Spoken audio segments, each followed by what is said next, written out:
Hi, welcome to Wellness Wednesdays with Dr. Brianna Gaynor. Today we are talking about ordinary courage, showing up when you do not feel strong. So I want to give everybody a few moments to come in. So I'll pause for a moment and then I will jump right into our topic for today. Um, I hope you guys are doing well. I hope you get all of this stuff out the way. It has been a week. Let me say that. Um, I've had a busy week. It's been a productive week. It's been a stressful week. And I don't know about you, but when that happens and I'm just doing the things that I'm used to doing, that I'm always doing, there's not a sense of accomplishment that I have at all. There's actually a sense of frustration and being overwhelmed. And I notice that I can tend to be more negative with myself. So this topic has come right in time. Again, this is Wellness Wednesdays with Dr. Brianna Gaynor, and we are talking about ordinary courage, what that looks like when you are not feeling strong, showing up when you're not feeling strong. So, courage is doing it even when you're scared. That's it. It's pushing through even when you're scared. A lot of times when we think of courage, we think of people who are strong. We think of people who are brave. We think of people who are able to do extraordinary things. And that's true. But what about the ordinary things we do every day that we take for granted? What about the ability to make sacrifices so that we can pay our bills? What about the fact that we went to therapy this week when we didn't want to? What about the ability to show up on time for work, even when there was everything that happened that could have stopped us from doing that? Or showing up as our best selves for work when maybe our personal lives are falling apart? Those are courageous. Those are ways that we are pushing through and showing up, even when it's scary, even when it's not easy. And that's life, right? So let's talk about the ordinary courage that we experience on a daily basis. So I'll start. If I had to choose what was one of the bravery acts that I had this week, I would say that it was asking for the space that I needed after a long, stressful day. Working as a psychologist, I'm sure you can imagine that I am consistently supporting people emotionally, which I love. And a lot of times that can tend to come into my personal life. And I love the people in my life. They're also there for me. But what I recognized is on an extremely stressful day this week, I needed a timeout.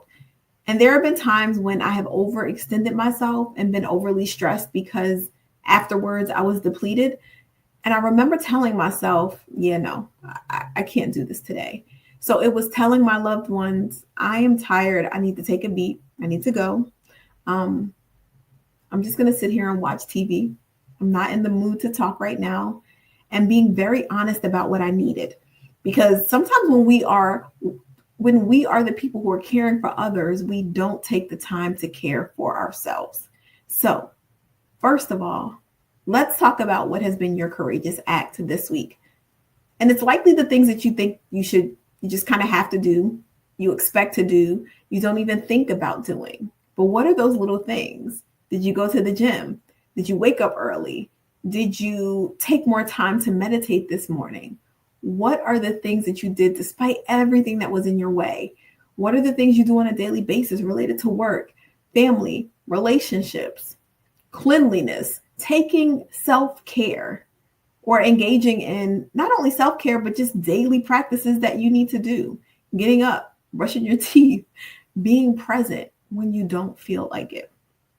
So, first of all, in order to really kind of start to acknowledge our bravery, because that helps us to create a sense of accomplishment and joy, let's start to utilize a bravery toolkit.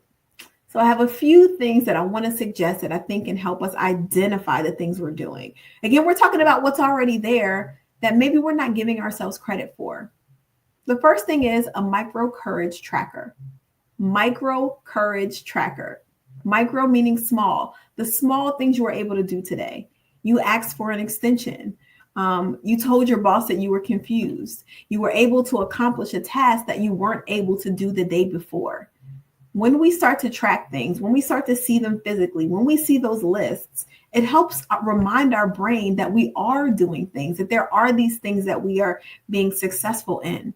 And it helps to give us a sense of accomplishment.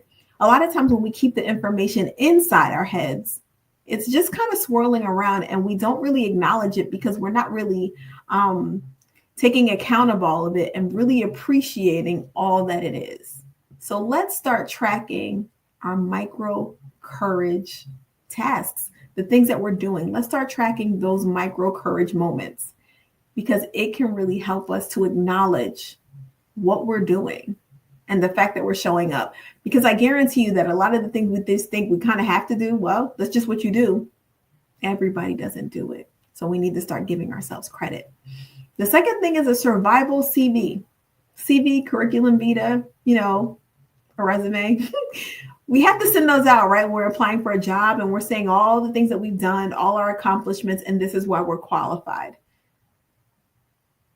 So what are the things that have qualified you for this very moment? What are the things you've been able to survive? What are the things you've pushed through? Have you been able to overcome a learning disability or deal with difficult family situations, create a positive home life, complete goals that you've had related to education, do all the tasks you had on your to-do list today, go to the grocery store? What are the things that you've been able to do that are big deals for you? Sometimes we really need to pay attention to the micro courage tasks or the micro courages, that's a word, that we do, but we also have to associate it with our lives. So if I'm someone who has really struggled with just daily self-care, maybe I've experienced depression for years, the fact that now I'm consistently showering is a big deal. We tend to minimize the things that we think everybody does. It doesn't matter. This is you. This is your life and no one else's. So what is our survival CV that shows us, hey, I've been able to do a lot of hard things before, so I can keep going. And then what do you say to yourself? What are the affirmations or the courage affirmations you can say? Showing up messy is my strength. For me, it's being sensitive is okay. Being sensitive is my superpower. It's the thing that makes me special. There's nothing wrong with that. So what is yours? What is your motto? What is that thing, that affirmation that you need to hear? We can do that for so many people in our lives, but we don't do it for ourselves. So how can we show up for ourselves? By reminding ourselves that we are courageous, that we can do this, that we can push through in this moment. So I'm going to ask you to expand your bravery definition. I'm going to ask you to consider that the little things, the little accomplishments, surviving the day, doing the things you need to do when you don't feel like it, taking steps towards healing, even when it's hard, are all steps of bravery. It doesn't have to be big. It doesn't have to be monumentous, but you showed up. So I want you to take the time to identify what are the things you do every day as a tracker. What are those micro courage tasks, things, activities? What are the accomplishments that I've been able to have this week? Start to write it down so you can see it. This is for you and no one else. And then what is your bravery CV? Meaning, what are the things you've been able to survive? What are the things you've been able to do that you're proud of, that are big for you? Doesn't matter how it compares to anyone else. This is your life. So what is big for you and no one else? And then finally, what are some affirmations that you can utilize to encourage yourself? This may not be the best, but I showed up and I did my best in this time. I'm proud of myself for showing up. I really was able to do something I didn't want to do. And 6 months ago, I would not have been able to do this. I was nervous when I went to that appointment, but I did it. It's over. What are those affirmations that you can utilize for yourself? This toolkit will help you identify just how brave you already are and that you really are doing a much better job than you give yourself credit for. This has been Wellness Wednesday with Dr. Brianna Gaynor. You can follow me on Dr. Gaynor Speaks on Facebook and on Instagram. I have also written my first book. It's called Nina's Smile. It is available on Amazon and all other platforms where books are sold. You are brave and you got this. Never forget that. Until next Wellness Wednesday, take care of yourself.